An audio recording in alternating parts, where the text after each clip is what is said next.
al fijar postura sobre la reforma que reconoce los derechos de los pueblos indígenas y afromexicanos, del narcopan, la narcodiputada Genoveva Huerta manifestó con hipocresía y demagogia su respaldo a los indígenas que han tenido que desplazarse por el crimen organizado y espetó que en el país impera la discriminación, abuso e indiferencias a los pueblos originarios, situación que hace urgente un esfuerzo para transformar esa realidad. Falsaria llamó a abandonar la visión tutelar y clientelar hacia los hermanos indígenas, cuando lo que esperan es respeto. Celebramos esta reforma, es un avance, pero hay omisiones. Debe haber un esfuerzo integral para reformar leyes que impacten directamente en su calidad de vida y garantizar mayores recursos, concluyó su cantaleta oportunista. Tras oír cómo otra copia de Xóchitl Gálvez se cuelga de los pueblos originarios para sacar raja política y atacar al gobierno de AMLO, la diputada Ana María Lomelí, para responderle con guante blanco, señaló tajante la necesidad de reconocer y proteger los derechos de los pueblos indígenas y afromexicanos, comenzando por la preservación de sus lenguas, muchas de las cuales están en peligro de desaparecer. Lamentó que la reforma constitucional de 2001 del PRIAN no haya satisfecho sus demandas fundamentales, ya que los consideraba como sujetos de interés público, en lugar de sujetos de derechos plenos. También contundente elogió los avances del gobierno de AMLO en materia de justicia para estos pueblos, pero subrayó que se requieren más esfuerzos para que sean reconocidos como sujetos con acceso pleno a sus derechos y la posibilidad de construir su propio destino. Veamos enseguida cómo Ana María Lomelí aniquila a otra copia de la brutarga Xóchitl por colgarse de la reforma indígena de AMLO, como le mandó su padrote, el narcoampón Claudio X. Con su venia, Presidenta, muchas gracias. Quiero iniciar solidarizándome con todos esos mexicanos y mexicanas, hermanos y hermanas indígenas que han tenido que desplazarse por la presencia del crimen organizado, que hoy manda más que el gobierno en Chiapas y en este país. Estamos con ustedes, hermanos chapanecos. Buenos días, compañeras y compañeros diputados. Hace 28 años, en el contexto del levantamiento armado del Ejército Zapatista de Liberación Nacional, el Estado mexicano firmó los acuerdos de San Andrés Larraíza, por los que, entre otras cosas y fundamentalmente, reconoce la existencia de una deuda histórica con los pueblos y comunidades indígenas. Deuda que, por desgracia, nosotros tampoco hemos saldado, porque hoy, como ayer, impera la discriminación, el abuso y la indiferencia hacia los pueblos originarios. Situación que hace urgente un esfuerzo más que ambicioso para transformar esa realidad. En México radican 68 pueblos indígenas y el pueblo afromexicano, quienes en su conjunto representan más de 25 millones de personas, de las cuales al iniciar este gobierno, poco más de 10 millones padecían alguna carencia, ya sea en educación, en salud, en vivienda, en seguridad social, servicios básicos o de alimentación. 4 años después, la cantidad había aumentado a más de 11 millones, datos del Coneval. Entonces, no solo no hemos saldado nuestra deuda, sino que ignorándola, la hemos acrecentado, destinándolos a una situación que trasciende generaciones y que provoca una pobreza mucho más cruel e inhumana que la pobreza extrema, que es la pobreza crónica. Por eso debemos abandonar de una vez por todas la visión tutelar y clientelar que tenemos de nuestras hermanas y hermanos indígenas. Ellos no esperan que los tratemos condescendientemente, simple y sencillamente esperan que les demos lo que cualquier ser humano espera de su prójimo: respeto. Desde Acción Nacional celebramos que por fin exista una propuesta de reforma constitucional en la materia, pero también tenemos la obligación de pronunciarnos sobre lo que queda a deber. Esto significa que estamos a favor de la reforma, pero en contra de las omisiones, porque reformar la Constitución, independientemente de la enorme oportunidad que representa, siempre concentra las expectativas de quienes, como es el caso, llevan tiempo padeciendo un estado de violencia, de incertidumbre y de despojo. Repito, Acción Nacional coincide en lo general con la reforma. Es un buen avance y como muestra de nuestra postura destacamos los siguientes puntos. El reconocimiento de los pueblos y comunidades indígenas como sujetos de derecho público con personalidad jurídica y patrimonio propio. Abona a fortalecer su autodeterminación, pues les permitirá recibir presupuesto público para impulsar proyectos que dignifiquen sus condiciones de vida en lo individual y en lo colectivo.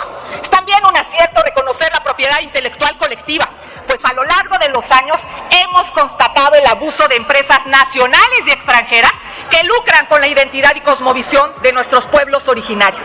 De hecho, Acción Nacional ha presentado iniciativas en este sentido. Qué bueno que el régimen tenga coincidencias con nosotros. Pero vale la pena preguntarle al oficialismo, si Morena reformó la ley de amparo para eliminar los efectos generales de las sentencias, ¿cómo pretende ahora hacer efectivos los alcances de esos derechos colectivos? Les haré otra pregunta. Si el presidente López Obrador, con facultades discrecionales, tuvo que declarar el mal llamado Tren Maya como un proyecto de seguridad nacional para imponerse a los amparos ganados por los pueblos y comunidades indígenas mayas, ¿de qué manera esta reforma garantiza la defensa de esos mismos pueblos en una situación similar en el futuro? ¿Será por eso que la reforma impide que organizaciones defensoras de derechos humanos, colectivos o abogados intercedan a favor de los pueblos originarios?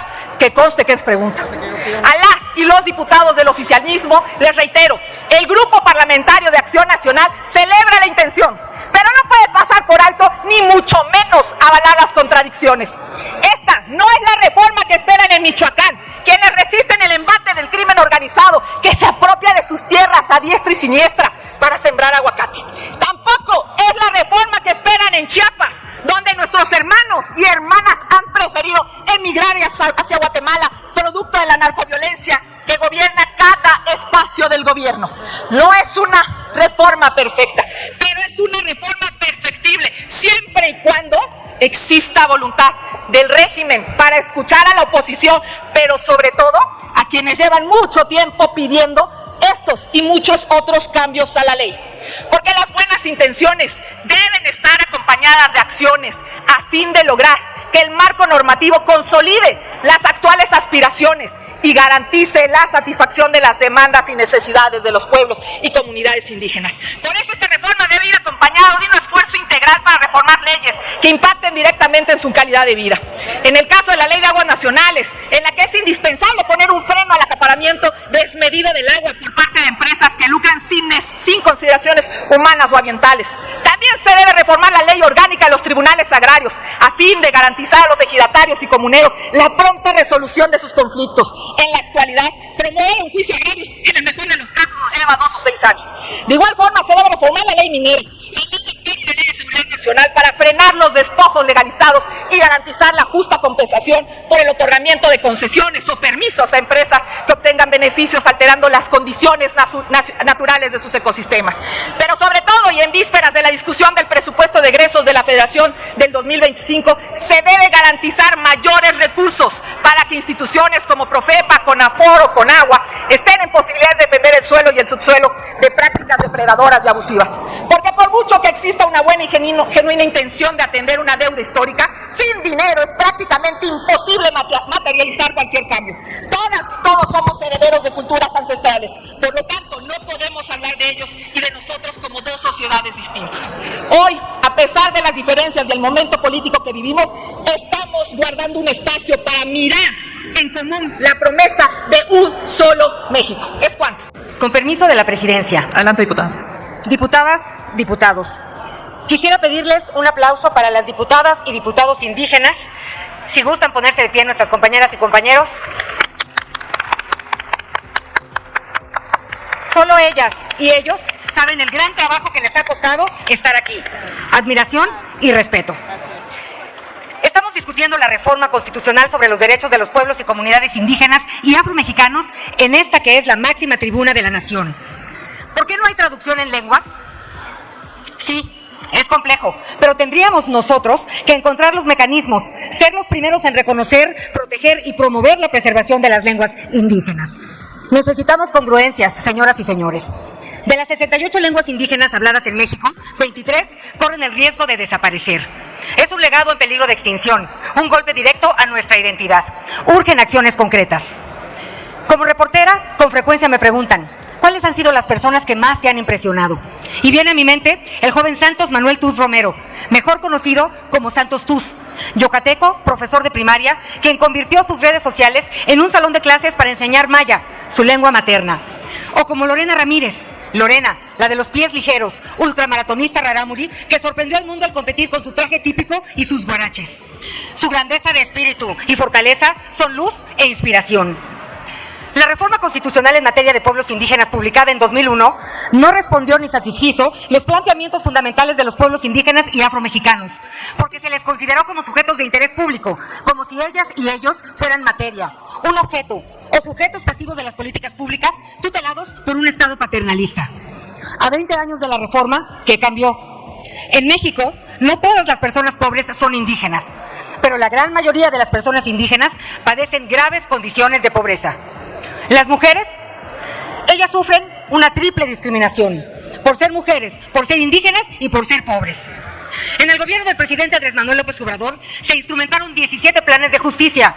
El objetivo, terminar con el exterminio, la discriminación y el racismo. Sin duda, un gran paso para lograr la paz y la reconciliación nacional, pero se requiere más.